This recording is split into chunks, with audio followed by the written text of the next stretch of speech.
कृष्णा उपदेश 2M channel में आपका स्वागत है। दोस्तों, इस संसार में आने वाला प्रत्येक बालक संपूर्णता संसार रहित होता है। उसके अंतर पर ना किसी अच्छे संस्कार के चिन्ह अंकित होते हैं, ना ही बुरे संस्कार के। अर्थात जन्म से बालक में ना कोई गुण होता है, ना ही कोई दोष। या दोष अथवा गुण किस प्रकार प्राप्त होते हैं, क्या हमने कभी विचार किया है? जो बात माता पिता के मुख से निरंतर सुनी जाती है, वही बात उनके संतानों के हृदय को संस्कार बनाती है। जैसे किसी गांव में नदी के तट तक पाखंडी बन जाती है, केवल उस मार्ग तक बार बार चलने के कारण। अर्थात माता पिता के हृदय की इच्छाएं उनके संतानों के हृदय में दोष अथवा गुण का जन्म लेती है। क्या यह सत्य नहीं है? पर फिर भी जब उनके संतानों में दोष दिखाई देता है तो माता पिता आश्चर्य और दुख से भर जाते हैं। माता पिता का हृदय यह प्रश्न करता है, उनके संतानों में कुसंस्कार आए कहाँ से? सत्य तो यही है, माता पिता अपने संतानों को अनजाने में कुसंस्कार के बीज दे देते हैं, जो उनके संतानों के हृदय भूमि पर कुसंस्कार का वृक्ष बनकर उगता है। अर्थात अपनी संतानों को सुसंस्कार और धर्म में बनाने की आशा रखने वाले प्रत्येक माता पिता को अपने हृदय की इच्छाओं पर अंकुश रखना क्या अनिवार्य नहीं है? जीवन में आने वाले संघर्षों के लिए मनुष्य स्वयं को योग्य नहीं मानता। जब उसे अपने ही बल पर विश्वास नहीं रहता, तब सतगुणों को त्याग कर दुर्गुणों को अपनाता है। मनुष्य के जीवन में दुर्जनता का जन्म ही तब लेती है उसके अंदर में आत्मविश्वास नहीं होता है। आत्मविश्वास ही अच्छाई को धारण करता है। यह आत्मविश्वास है क्या? जब मनुष्य यह मानता है जीवन का संघर्ष उसे दुर्बलता बनाता है, तब उसे अपने ऊपर विश्वास नहीं रहता। वह संघर्ष को पार कर जाने के बजाय अपने संघर्ष से छूटने के उपाय ढूंढने लगता है।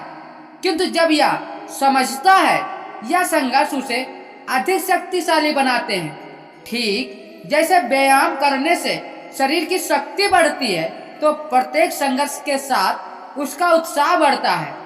अर्थात आप आत्मविश्वास कुछ भी नहीं, मन की स्थित ही जीवन को देखने का दृष्टिकोण मात्र है। जीवन का दृष्टिकोण मनुष्य के अपने वश में होता है।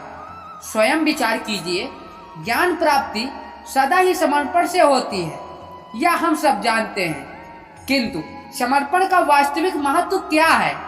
क्या हमने कभी विचार किया है? मनुष्य का मन सदा ज्ञान प्राप्ति में विभिन्न बातों को उत्पन्न करता है। कभी अन्य विद्यार्थियों से ईर्ष्या हो जाती है, कभी पढ़ाए हुए पाठों पर संदेह बनता है, कभी गुरु द्वारा दिया गया दंड मन को अहंकार से भर देता है। नहीं, ऐसा नहीं होता है। न जाने कैसे कैसे विचार मन को भटकाते हैं। मन के इसी अयोग्य स्थिति के कारण हम ज्ञान प्राप्त नहीं कर पाते। मन की योग्य स्थिति केवल समर्पण में निर्मित होती है। समर्पण मनुष्य के अहंकार का नाश करता है, ईर्ष्या और महत्वाकांक्षा आदि भावनाओं को दूर कर हृदय को शांत करता है और मन को एकाग्र करता है। वास्तव में ईश्वर की सृष्टि में न ज्ञान की मर्यादा है, न ज्ञानियों की।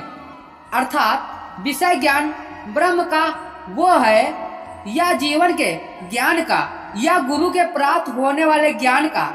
उसकी प्राप्ति के लिए गुरु से अधिक महत्व है। उस गुरु के प्रति हमारा समर्पण क्या? यह सत्य नहीं। सबके जीवन में ऐसा प्रसंग जरूर आता है। सत्य कहने का निश्चय होता है हृदय में, किंतु मुंह से सत्य निकल ही नहीं पाता है। कोई भय मन को घेर लेता है। किसी घटना या प्रसंग के बारे में बात करना, या फिर स्वयं से कोई भूल हो गई उसके बारे में कुछ बोलना, क्या यह सत्य नहीं है? नहीं, यह तो केवल तथ्य है। अर्थात जैसा हुआ था वैसा केवल बोल देना सामान्य सी बात है। कभी कभी उस तथ्य को बोलते हुए भी भय लगता है। कदाचित किसी दूसरे की भावना को विचार आता है, मन में दूसरों को दुख होगा, यह भय भी भय शब्दों को रोकता है। तो यह सत्य क्या है? क्या हमने कभी विचार किया है? जब भय रहते हुए कोई भी तथ्य बोलता है तो वह सत्य कहलाता है। वास्तव में सत्य कोई और नहीं, निर्भयता का दूसरा नाम है। निर्भय होने का कोई समय नहीं होता। निर्भयता आत्मा का स्वभाव है। अर्थात क्या प्रत्येक क्षण सत्य बोलने का क्षण नहीं होता?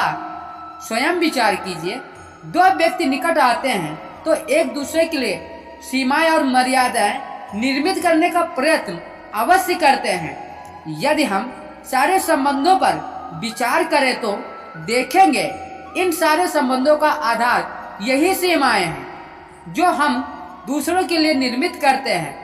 यदि अनजाने में अन्य व्यक्ति इन सीमाओं को तोड़ता है तो उसी क्षण हमारा हृदय क्रोध से भर जाता है।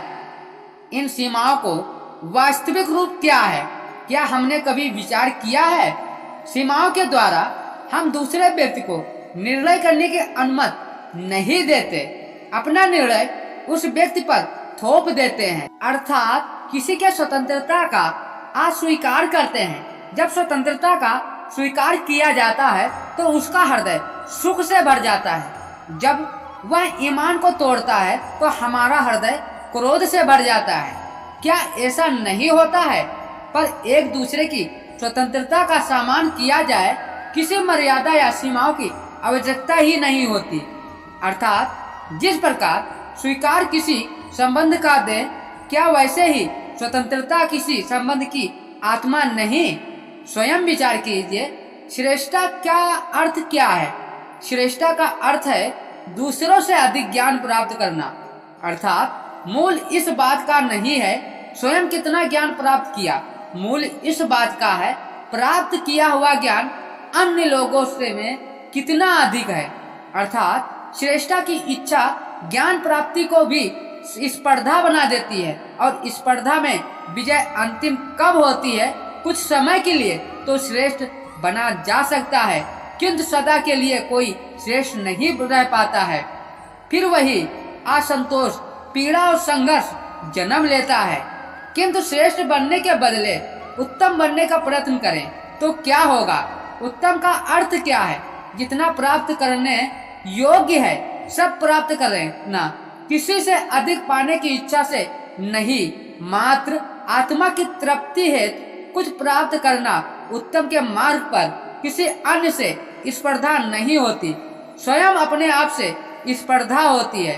अर्थात उत्तम बनने का प्रयत्न करने वालों को देर अबेर सारा ज्ञान प्राप्त हो जाता है। बिना प्रयत्न के ही वो श्रेष्ठ बन जाता है। किंतु जो श्रेष्ठ बनने का प्रयत्न करता है किंतु श्रेष्ठ बने या न बने, उत्तम कभी नहीं बन पाता है। तो दोस्तों, यह हमारा मोटिवेशन वीडियो आपको कैसा लगा कमेंट में जरूर बताना। यदि हमारे चैनल पे पहली बार आए हैं तो चैनल को सब्सक्राइब करना ना भूलें। इसी तरह नए नए मोटिवेशन वीडियो आपको मिलते रहेंगे।